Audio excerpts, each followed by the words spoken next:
let them touch Franz's office. Franz Heldman, doctor of medicine, psychiatrist, analyst, healer of the wounds of the mind, a listening ear for other people's secrets.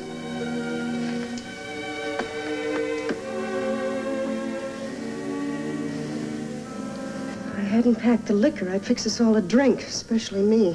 Who has a cigarette? I often used to pass through the living room when there was a patient in here. I wondered what secrets they shared. Did you ever wonder, Mark, what passed between June and Franz 3 times a week, an hour at a time? He helped her. That was enough for me. No, don't be so sane and literal. I'm not talking about June. I'm talking about me. I begrudge every hour he ever spent with a patient. Could have been my hours with him. Now, Stephanie, you have a little money. If you're careful, you can get by on it for a year or maybe even 2 years. By that time, you should have found some sort of new life for yourself. You could have put me on an allowance, Sam? May I have 50 cents a week? Now, these are the things a lawyer is paid to worry about. I don't feel financial today, Mark. I feel psychological. I walk in here and I have the feeling that everything that was Franz and me is just dwindling away. Stephanie, you've got to have a hard sense of reality. All right. Now, first things first. Dr. Camber is taking over Franz's practice, so the files will have to be sent over to him. All right, we'll send the files to Dr. Camber. Now, Mark will help you clear up all the bills and outstanding debts. Then I want you to come and live with me in June for a while. Now, I've talked it over with June. She wants you with us as much as I do. I don't think so, Sam. I love you for asking, but I'm not good company these days. Well, you may change your mind. You'll be welcome anytime. Thanks, Sam. Oh, you're having dinner with us tonight, aren't you? So June tells me. Good. See you then. Fine. Giving everyone a hard time, aren't I? We all love you very much, Stephanie. That kind of love, yes. The way you love the leaves turning in the fall, or the innocence of children. Come on now. We have a very special feeling for you, and you know it. Do you still, Mark? Oh, yes, I do. I was thinking before when we came in, I might have said yes to you instead of Franz. How different everything would be now. How nice for me if you were still waiting now. I am. I'm waiting to get some work done. Everything's in the desk. I'll start on the files. Hundreds of lives in little folders.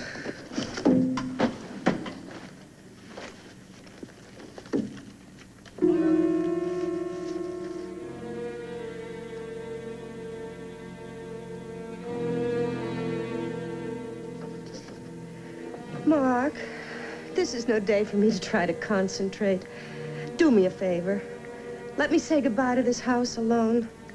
Wait for me in the car. All right. I'll take the papers with me. Don't make it too long. Goodbyes should be short and clean.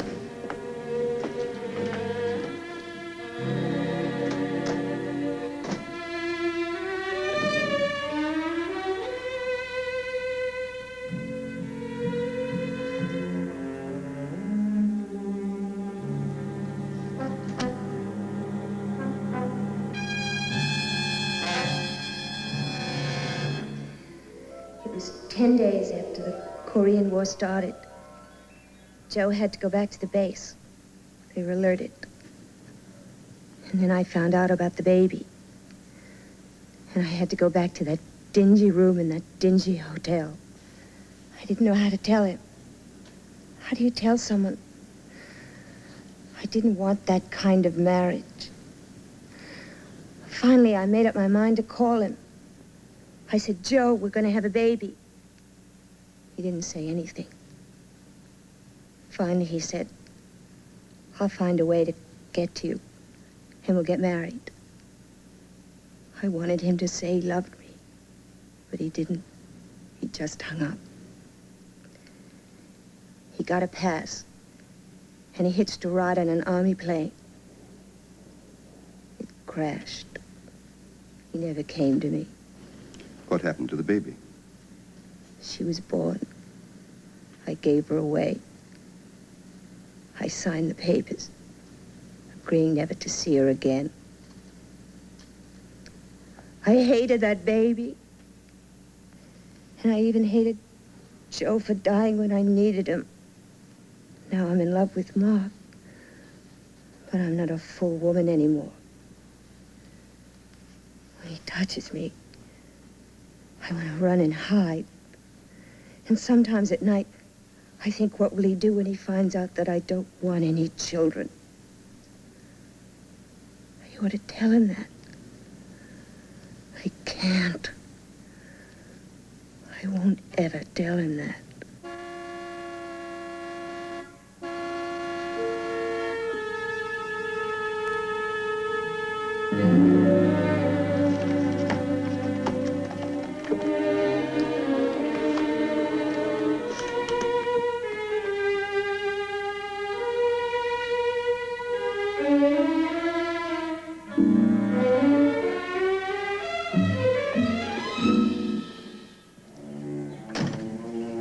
Stephanie, are you okay?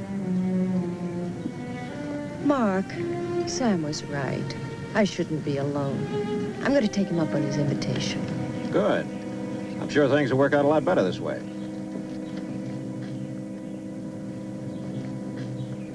I think so. Oh, Mark. Mark, it's lovely. Stephanie, look. Oh, June, it's beautiful. You really have magnificent taste. Not me. My father. It was my mother's. Now, this is something old, and I'm in something new. An heirloom, how nice. Something you'll be able to pass on to your own daughter in time. Anyone have a cigarette? Can't seem to keep up with my pack lately. Well, I don't wonder. You've been going at it pretty hot and heavy lately. Tell me, what's the matter? You got wedding nerves? Well, what do you expect? Getting married's bad enough, but planning for it. And for all the help you and Sam are. Even on Sunday, what on earth does he do locked up in that study all day? Writing his briefs. He never tells anyone what's going on. When Mother was alive, she never did get used to being shut out of his work. Ancient culture in a modern world. A man has his own problems. His woman keeps out of them. My sentiments exactly. But I think a woman should share her husband's problems. Well, sometimes that can add up to trouble, June, believe me. Every once in a while, Franz would tell me about one of his cases. And I'd get just as upset about them as he was. But I thought psychiatrists never discussed their cases. Oh, he never mentioned names, of course, but when he was deeply concerned, he had to talk to someone. Maybe that was his therapy. There was one case just before he died. Nearly ruined our marriage. Isn't that carrying work a little too far? He was that worried. He'd made a serious mistake, and he didn't know what to do. A mistake?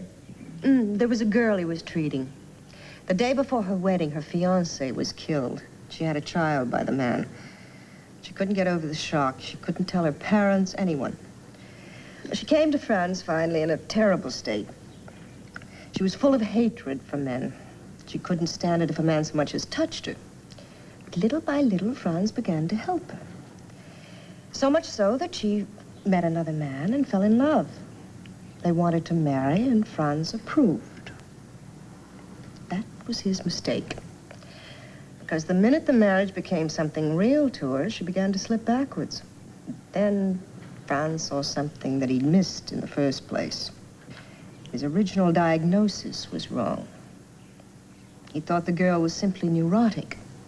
But day by day, new symptoms began to appear. Symptoms of psychosis. Complete disintegration. Then why didn't he stop the marriage? He couldn't. By this time, the girl was so close to cracking, he felt that any change would just push her over the edge.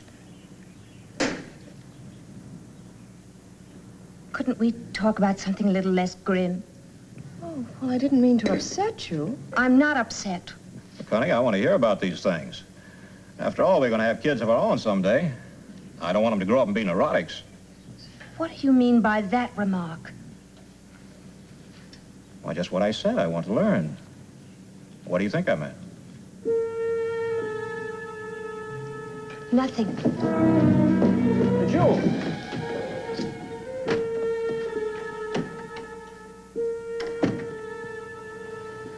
Well, never a dull moment. What did I say wrong? Nothing.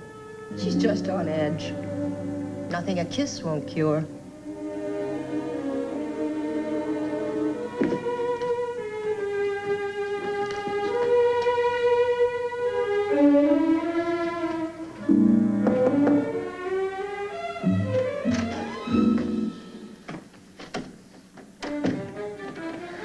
June, honey. Stop it, stop it.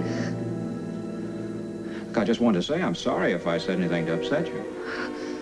Well, you don't have to say it with kisses. Kisses don't solve everything. Now, what is it? You remember me, McGrath, rising young lawyer? Love and law, they're inseparable and insoluble. I rest my case. Oh, Mark, I don't know what got into me. I'm sorry. The golden age of television will continue in a moment. What's holding you two up? Sam's already in the car. Well, June seems to have lost the pendant I gave her. I didn't lose it. I'll find it. I said I'd find it. Not in this room. You could lose a giraffe up here. Will you wait for me in the car, please? Mark, this is something you gave her. It's important to her. I can't make him understand that.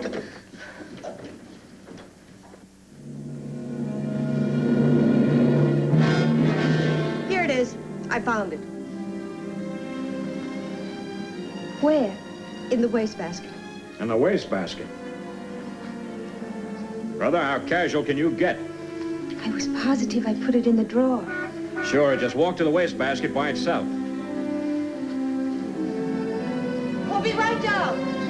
What are you hinting at, Mark? That there's some dark, hidden significance to this? Honey, I'm not hinting at a thing. But just do me one big favor. After we're married, will you try and get a little organization in your life? So help me, it isn't very hard if you care enough to want to do it. I'm not going. You go without me. What? I want to stay here and look for the giraffe in all this mess. Now look, June. I'm not going. Just leave me alone. Okay, girl, I've had it. Right up to here. You want me to go without you? Okay, I'll go.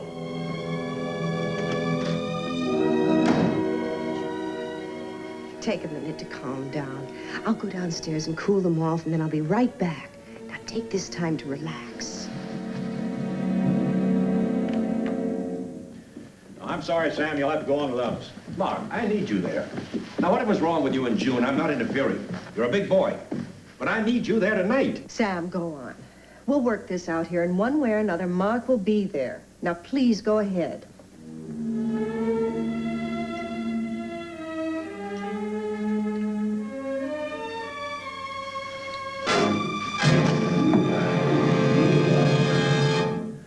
I'd better go back. Mark, this is no time for a heart-to-heart talk.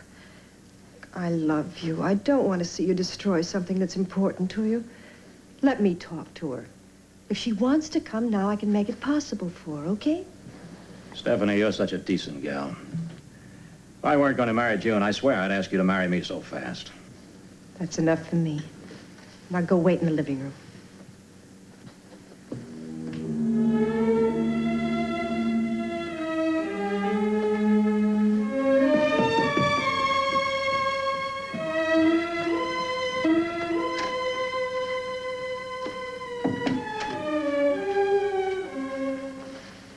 Is that your wedding dress?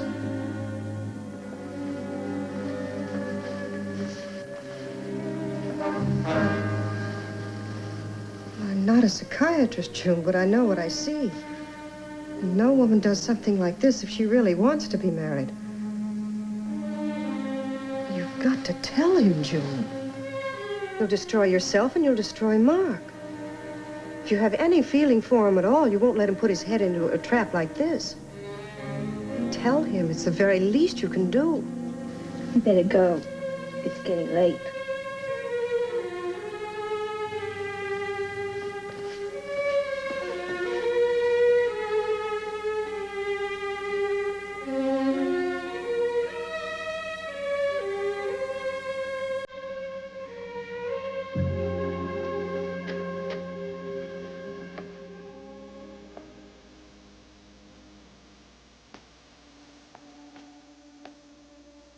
I want to thank you, Stephanie.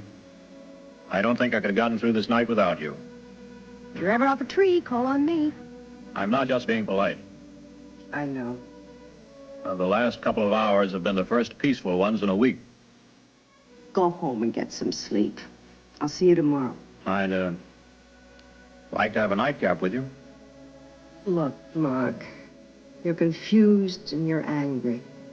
You don't quite know what you want tonight. I don't want to get involved. I feel too deeply about you. Oh, I don't know, Steph. June's got me so I just don't understand her these days.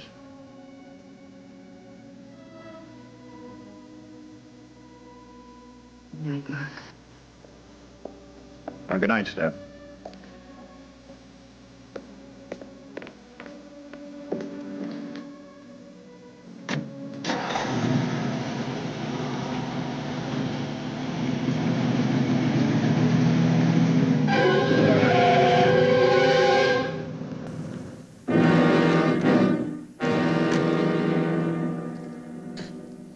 I'm drunk. I can see that. You don't like drinking women, do you? I don't like you drunk, no. Well, in a little while, it won't matter what you think. Well, I think you better go to bed. That's what I thought you'd think. Look, June, I'm not going to argue with you when you're drunk. Oh, I don't want you to argue. I just want you to listen. Because that's why I got drunk. So I'd have the nerve to talk to you. Because it hurts when I'm sober, Mark. Honey. Just take your hands off me. Look, June, now you're tearing me up, too. I love you. Now just get that through your head.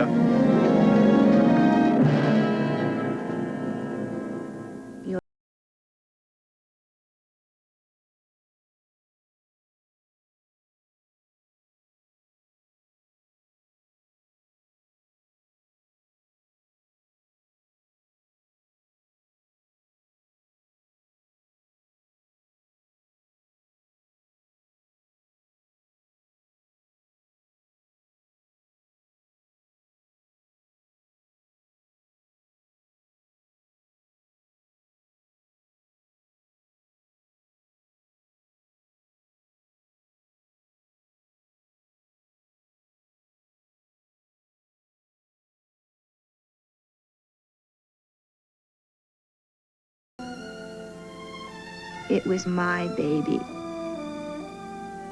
I had to give it away. I'll never know where it is. I couldn't even give my baby a name. Somebody else just named it.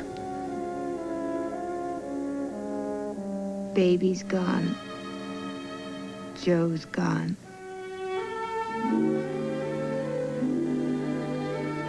Goodbye, Mark.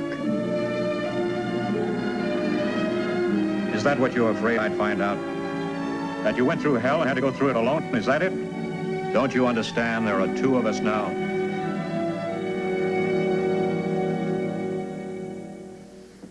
I want to make something clear, Dr. Camber. I want to marry June whenever you say she's ready. Well, there's no point in pushing through to a diagnosis until I know what the facts are. Nurse, haven't you found Miss Dunlap's file yet? Well, Dr. Camber, I've checked the entire file. It's not here. I'll go and have a look myself. Will you excuse me a moment?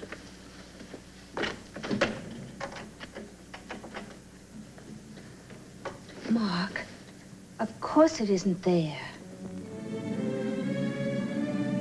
Of course it isn't.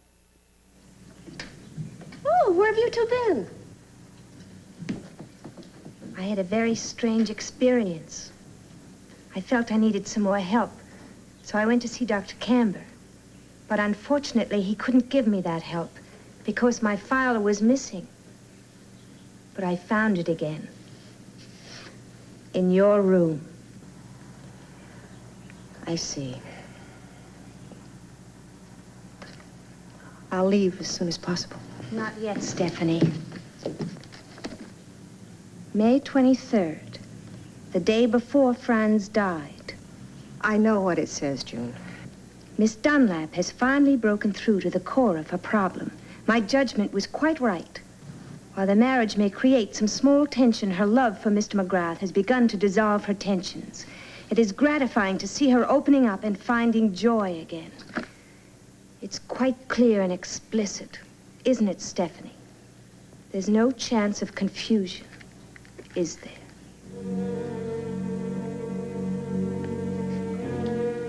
I feel very sorry for you, Stephanie. Don't say anything, Mark, please.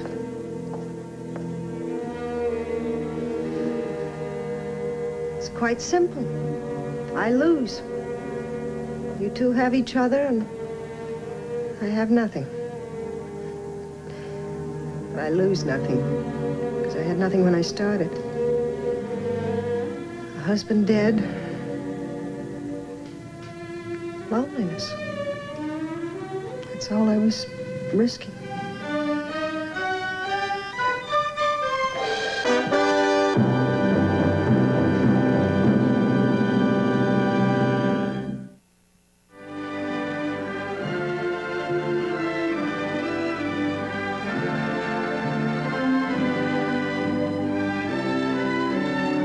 The golden age of television will present Afternoon of the Beast, starring Keenan Wynn, after these messages.